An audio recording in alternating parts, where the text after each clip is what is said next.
रामपुर के जंगल का राजा एक न्यायप्रिय और शक्तिशाली शेर था। उसके शासनकाल में सभी जानवर शांति और खुशी से रहते थे, लेकिन पिछले कुछ महीनों से जंगल में कुछ अजीब घटनाएं होने लगी थीं, जिनकी वजह से जानवरों में बेचैनी फैल गई थी। सभी अपनी परेशानी लेकर शेर सिंह के पास आते और कहते कि जंगल के जानवर दिन ब दिन कमजोर होते जा रहे हैं। शेर सिंह हैरान हो गया। वह सोचने लगा कि यह कैसे संभव है कि जानवरों की ताकत कम होती जा रही है।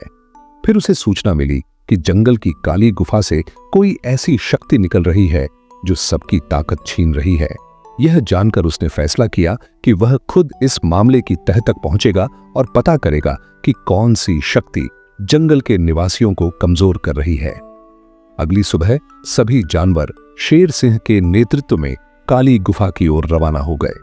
थोड़ी ही देर में वे गुफा के मुहाने पर पहुंच गए। यह जगह वाकई अजीब थी।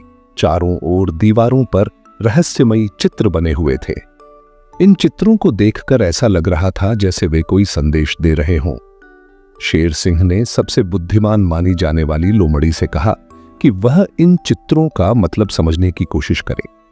लोमड़ी ने चित्रों को ध्यान से देखा और बताया कि एक चित्र में एक बाबा के हाथ में जादुई पत्थर है। इसका मतलब यह है कि अगर यह पत्थर किसी पवित्र हाथ में हो तो सब कुछ ठीक हो जाएगा, लेकिन अगर यह किसी बुरे इंसान के हाथ लग जाए तो सब कुछ बर्बाद हो सकता है। शेर सिंह ने गौर किया कि पत्थर तो अभी वहीं पड़ा है, न किसी अच्छे के हाथ में है न बुरे के। अब सवाल यह था कि क्या किया जाए, लेकिन किसी को कोई रास्ता नहीं सूझा। सब सोच में पड़ गए और निराश होकर अपने अपने घरों को वापस चले गए। उसी रात शेर सिंह ने सपना देखा, उसी बाबा का जिसकी तस्वीर गुफा में बनी थी। बाबा ने उसे बताया कि वे जानते हैं कि शेर सिंह परेशान है क्योंकि गुफा में रखा पत्थर जंगल की शक्ति छीन रहा है। बाबा ने राज खोला कि इस पत्थर को किसी ने बुरी नीयत से छुआ है, इसी वजह से ये सारी मुसीबतें आ रही हैं। शेर सिंह ने बाबा से पूछा कि इस बुराई से छुटकारा कैसे मिल सकता है। बाबा ने बताया कि इसका एक ही उपाय है, जंगल में ऐसे जानवर को ढूंढा जाए जो पवित्र हो, जिसने कभी कोई पाप न किया हो। अगर ऐसा जानवर इस पत्थर को छुए तो सारी बुरी शक्तियां समाप्त हो जाएंगी और जंगल में सब कुछ ठीक हो जाएगा। सपने से जागने के बाद शेर सिंह सोच में पड़ गया, ऐसा जानवर कहां मिलेगा जिसने कभी कोई पाप न किया हो। अगली सुबह उसने सभा बुलाई और सभी जानवरों को बाबा के सपने का संदेश सुनाया। सभी हैरान रह गए कि ऐसा जानवर कहां से आएगा, लेकिन चूंकि और कोई रास्ता नहीं था, सभी ने फैसला किया कि मिलकर ऐसे जानवर को ढूंढेंगे। तलाश शुरू हुई।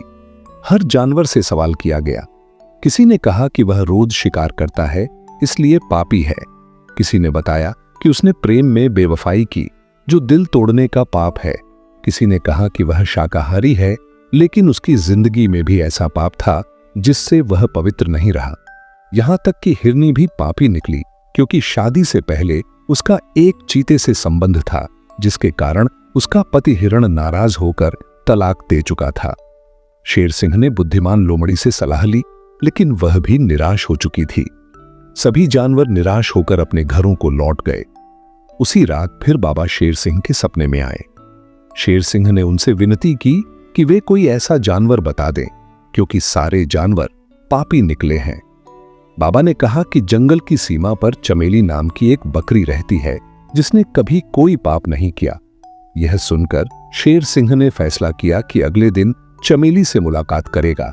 अगली सुबह उसने सभा बुलाई और सभी जानवरों को बताया कि उसे पवित्र जानवर का पता चल गया है। सभी ने तय किया कि शाम को वे चमेली के पास जाएंगे। शाम होते ही शेर सिंह और बाकी जानवर चमेली की ओर रवाना हुए। कुछ देर बाद जब वे चमेली के पास पहुंचे तो उसे सारे हालात से अवगत कराया और मदद की गुजारिश की। चमेली ने कहा कि अगर उसकी मदद से जंगल की मुश्किलें दूर हो सकती हैं तो वह जरूर चलेगी। चमेली को साथ लेकर सभी जानवर गुफा की ओर रवाना हो गए। गुफा में पहुंचकर चमेली ने पत्थर को छुआ, लेकिन कोई असर नहीं हुआ। जंगल वालों की ताकत वापस नहीं आई। सभी हैरान और परेशान रह गए। निराश होकर वे जंगल लौट आए।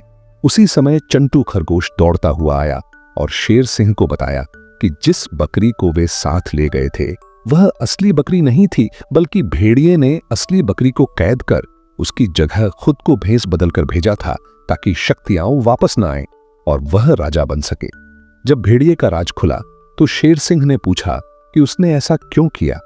भेड़िए ने स्वीकार किया कि वह जंगल का राजा बनना चाहता था और नहीं चाहता था कि शक्तियां वापस आएं। लेकिन शेर सिंह ने कहा कि अब उसे जवाब देना होगा।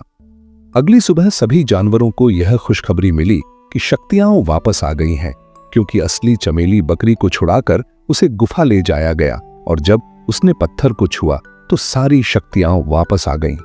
भेड़िया हैरान रह गया कि अगर वह अब भी वहां है तो शक्तियां कैसे वापस आईं। उसे बताया गया कि जैसे उसने बकरी का अपहरण किया था, वैसे ही रातों रात बकरी को आजाद कर असली पवित्र चमेली को गुफा ले जाया गया और उसने पत्थर को छूकर सब कुछ ठीक कर दिया। शेर सिंह से पूछा गया कि अब भेड़िए का क्या किया जाए। सभी जानवर चाहते थे कि उसे सजा दी जाए, लेकिन चमेली ने कहा कि माफ कर देना चाहिए, क्योंकि माफ करने वाला बड़ा होता है। शेर सिंह ने भेड़िए को माफ कर दिया। भेड़िया शर्मिंदा हुआ और सभी जानवर अपनी ताकतें वापस पाकर खुशी से रहने लगे। उस दिन के बाद जंगल में एक नई उम्मीद, शांति और भाईचारे की शुरुआत हुई और सभी ने मिलकर तय किया कि आगे कभी किसी को अपनी इच्छाओं के लिए दूसरों का नुकसान नहीं पहुंचाने दिया जा।